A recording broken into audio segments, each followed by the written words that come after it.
Shalom saudara, salam sejahtera. Kebenaran hari ini berjudul Persekutuan yang Ideal Sejak di Bumi Ini. Pada dasarnya orang percaya dipanggil untuk memiliki kesenangan hanya ditujukan kepada Tuhan. Kalau seseorang memiliki suatu kesenangan di mana Tuhan tidak ikut menikmati kesenangan tersebut, berarti ia keluar dari hadirat Allah. Jadi masalahnya bukan terletak pada apa yang kita senangi, tetapi apakah Allah ikut menikmati kesenangan tersebut atau tidak.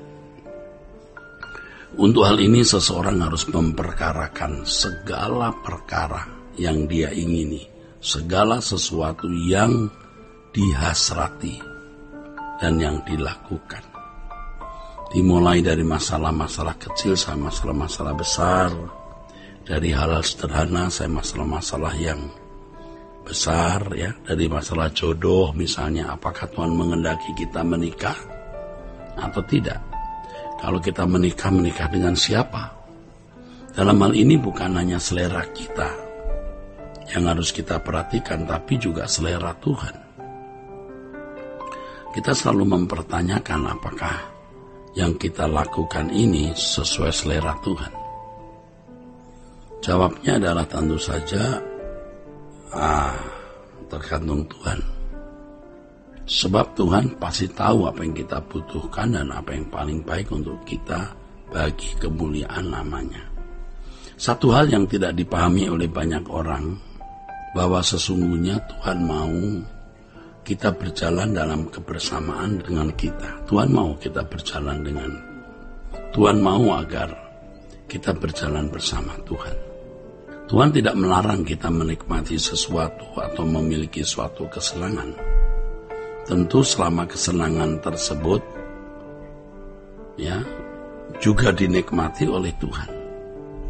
Allah adalah Allah yang transenden, artinya melampaui akal. Tetapi Allah juga hadir dalam kehidupan kita secara imanen. Artinya Allah dapat kita pahami dengan pikiran kita, sehingga kita mengerti apa yang Allah kehendaki di dalam hidup kita ini. Itulah sebabnya ia disebut Immanuel, artinya Allah beserta dengan kita. Allah beserta dengan kita dalam segala hal yang kita alami dalam hidup ini. Dalam hal ini Allah dapat merasakan apa yang kita rasakan. Itulah sebabnya Allah tahu bahwa apa yang kita butuhkan, apa yang menyenangkan kita dan yang tidak menyenangkan kita. Itulah sebabnya pula langit baru dan bumi baru nanti didesain Allah sebagai suatu tempat domisili yang membahagiakan bagi manusia. Saudaraku, segala hal yang kita perkarakan kepada Tuhan pasti mendapat bimbingan atau tuntunan Tuhan. Sehingga segala sesuatu yang kita hasrati atau kita ingini, keputusan dan pilihan kita, serta segala tindakan kita, pasti mendatangkan kemuliaan bagi nama Tuhan. Ya, ingat, selama semua itu dalam tuntunan Tuhan. Inilah kehidupan orang percaya yang normal, di mana seseorang hidup di dalam tawanan Allah oleh Roh Kudus. Kalau hal ini dibiasakan, maka seseorang akan memiliki irama hidup yang selalu sesuai dengan pikiran dan perasaan Allah.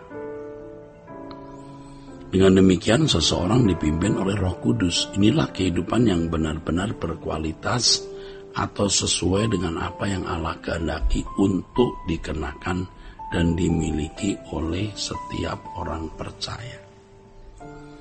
Saudaraku, dengan penjelasan ini dapat disimpulkan bahwa orang percaya harus memiliki persekutuan yang ideal dengan Allah. Allah tinggal dalam kita dan kita tinggal di dalam Allah. Tidak ada satu detik pun di mana kita tidak bersekutu dalam persekutuan yang indah dengan Allah. Dimanapun dan kapanpun kita selalu ada dalam persekutuan dengan Allah. Dalam persekutuan tersebut kita menikmati Allah dan Allah menikmati kita. Selanjutnya kita dan Allah menikmati bersama kehidupan dalam segala hal yang kita jalani. Oleh sebab itu kita tidak boleh membayangkan Allah hanya ada di tempat yang maha tinggi, di terang yang tidak terhampiri, tetapi Allah juga hadir dalam kehidupan kita, masuk dalam ruang dan waktu kita, dan masuk juga dalam segala pergumulan hidup yang kita jalani. Dengan pola kehidupan seperti ini, kita menjadi manusia yang tidak terpisahkan dari Allah. Nah, ini kehidupan ideal ya, yang bisa dimiliki orang percaya, dan kehidupan seperti ini kehidupan yang maha indah dari Allah.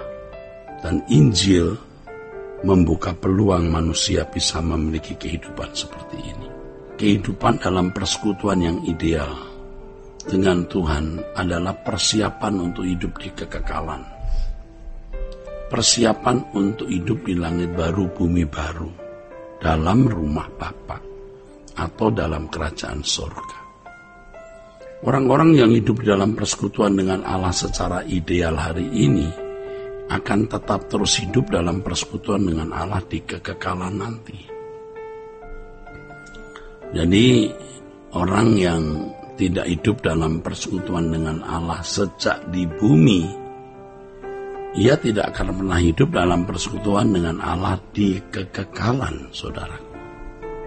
Surga, khususnya rumah Bapa, bukanlah tempat di mana seseorang mendadak mengasihi Allah atau mendadak menghormati Allah atau mendadak merindukan kerajaan surga lalu layak masuk ke dalamnya. Surga, khususnya rumah Bapa, adalah tempat orang-orang yang telah memiliki persekutuan dengan Allah jauh-jauh hari sejak hidup di bumi. Nah, di sini kita melihat ya gejala-gejala orang yang akan masuk surga dan orang-orang yang tidak akan masuk surga. Simptomnya jelas, simptomnya itu gejalanya jelas. Jadi apakah seseorang masuk surga atau neraka itu sudah dimulai sejak di bumi. Dengan demikian persiapan untuk menjadi umat yang layak bagi Allah, yang diperkenan masuk menjadi anggota keluarga kerajaan Allah, adalah mereka yang sejak di bumi sudah sungguh-sungguh hidup sesuai dengan standar Allah, yaitu hidup dalam persekutuan dengan Allah secara benar. Oh, amin. Allah sudah mengamati jauh-jauh hari sejak manusia hidup di bumi, siapa yang serius untuk hidup dalam persekutuan dengan Allah dan yang tidak bersedia hidup dalam persekutuan dengan Allah. Dalam hal ini Allah tidak bisa ditipu, saudara. Maka firman Tuhan mengatakan Allah itu menguji setiap batin manusia sejak manusia itu mengenakan tubuh daging yang fana di bumi ini.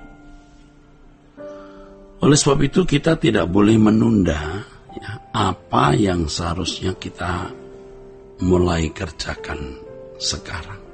Ya, masuk surga itu dimulai dari hari ini.